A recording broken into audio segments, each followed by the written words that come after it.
l'océan. Vaste étendue d'eau abritant toutes sortes d'habitats et de fabuleux paysages. Ces biomes, bien qu'assez variés, sont tous aussi surprenants les uns que les autres. Mais l'un d'entre eux se démarque.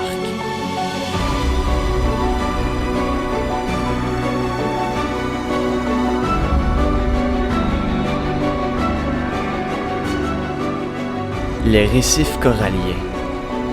25% des animaux marins y vivent. Des fruits de mer, des requins-tigres, des oursins, des poissons-clowns, ou en passant par la flore, des anémones ou des algues, sans oublier la présence exclusive d'arbres à fruits tropicaux, de bananiers et de... Attends, je pense pas que j'ai la bonne affaire, là. Ok, je l'ai. De coraux. Il existe plusieurs types de ce biome. Une combinaison de différences en salinité, en profondeur, en quantité de dioxygène et de dioxyde de carbone dissous, de nourriture, de sens et de force du courant et de température de l'eau, peuvent ensemble former des récifs barrages, comme la Grande Barrière de Corail en Australie, ou des atolls, une espèce d'île corallienne. Les températures sont en effet plutôt importantes. Elles doivent être optimales pour assurer la survie des espèces et de son écosystème. La jauge du thermomètre doit se situer entre 26 et 30 degrés Celsius. À 36 degrés, ta mer, aussi puissante et imposante qu'elle peut être, à 36 degrés, la mer, aussi puissante et imposante qu'elle peut être, ne connaîtra plus ces paysages splendides et uniques que nous connaissons. La flore et la faune ne pourraient pas vivre dans de telles conditions, car la mer dans laquelle ils vivent serait trop chaude.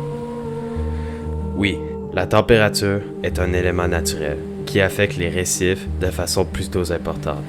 Il n'y a cependant pas que cela qui modifie le cours de l'eau. D'autres facteurs, comme la profondeur, les conditions d'éclairage, la présence de nutriments ou de dioxyde de carbone, influencent la productivité primaire de l'écosystème, ou la quantité de nourriture, le taux d'immigration, d'émigration, de taux de natalité et de mortalité qui, eux, peuvent faire varier la taille de la population. Mais un autre, plus différent encore, est en train de faire un carnage dans ces fabuleux écosystèmes.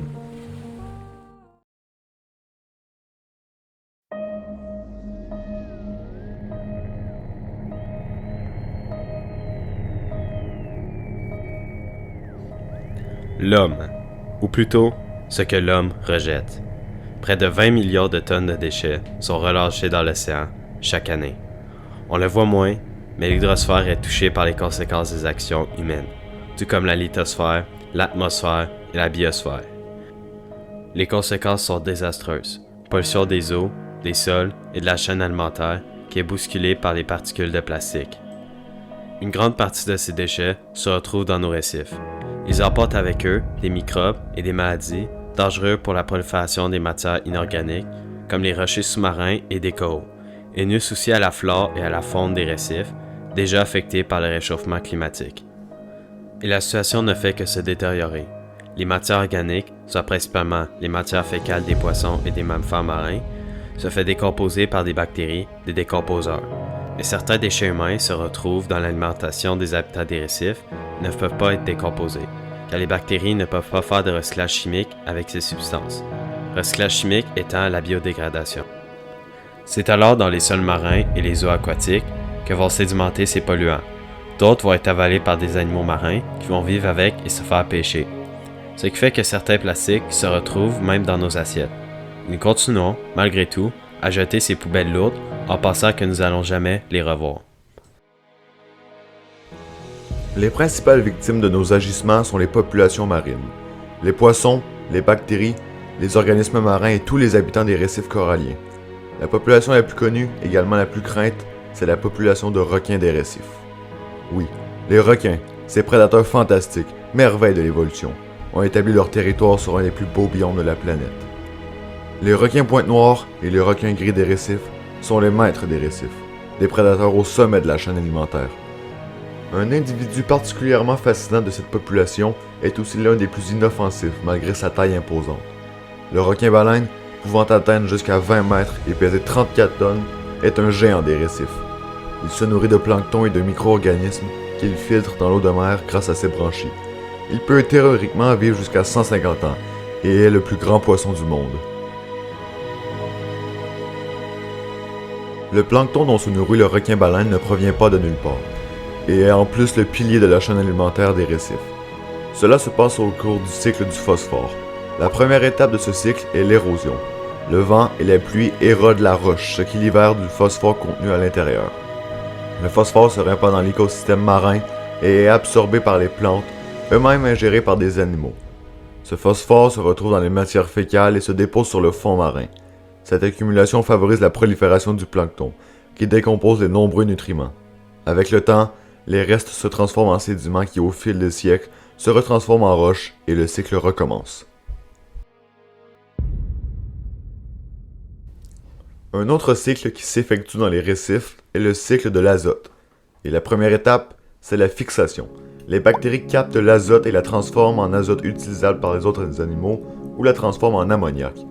Vient ensuite la nitrification, où les bactéries oxydent l'ammonium pour former des nitrites, et d'autres prennent les nitrites pour en faire du nitrate. Les végétaux absorbent le nitrate et l'ammonium des sols et des animaux marins en mangeant ces plantes, absorbent leur azote qui se retrouve dans les matières fécales de ces animaux. Les bactéries décomposent ces excréments et produisent de l'ammoniac.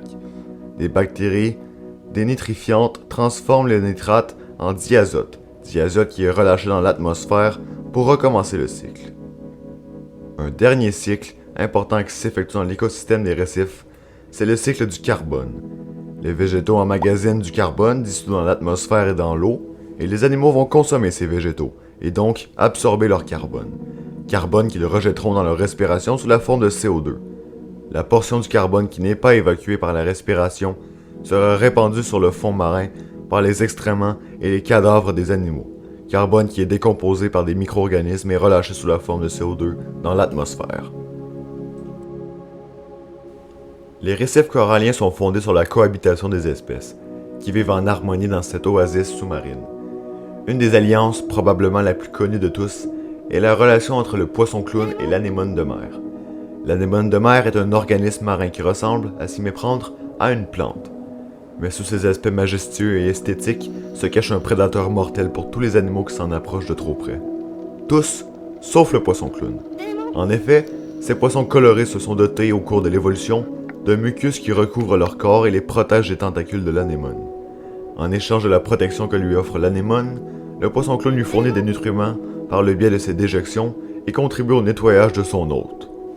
La distribution d'une population peut se faire sous 3 formes: uniforme, aléatoire ou en agrégat. Une distribution uniforme, la plus rare de toutes, se décrit par une dispersion égale des animaux sur le territoire. Aléatoire se traduit par une dispersion, vous vous en doutez, aléatoire des animaux sur le territoire en fonction de la nourriture et des courants. Et la plus courante de toutes, la dispersion en agrégat, est simple. Les animaux se regroupent là où les chances de survie sont les meilleures. Comme organisme autotrophe, on pourrait citer les algues, autotrophes par excellence. Autotrophe signifie que l'animal peut utiliser des matières non organiques pour synthétiser lui-même ses composants organiques, les algues utilisant la lumière afin de survivre. Pour la catégorie des hétérotrophes, on peut parler, des humains. Les animaux hétérotrophes doivent, pour obtenir leurs nutriments, consommer d'autres espèces, tout comme l'homme consomme des plantes et de la viande pour se nourrir. La chaîne d'alimentation du biome de récifs coralliens peut se résumer ainsi.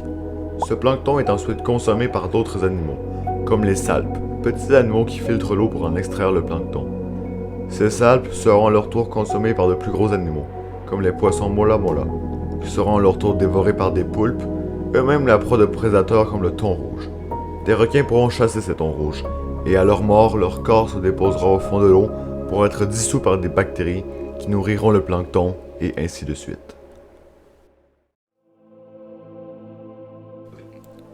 Contrairement à ces biomes monotones de la surface, tous identiques et sans intérêt, le biome de récifs coralliens est unique, habité par des espèces uniques, qui forment une chaîne alimentaire unique, moteur d'un écosystème unique. Qui n'a pas déjà rêvé de plonger dans une mer turquoise pour nager dans cet environnement coloré, pour observer tous ces magnifiques poissons multicolores qui nagent paisiblement?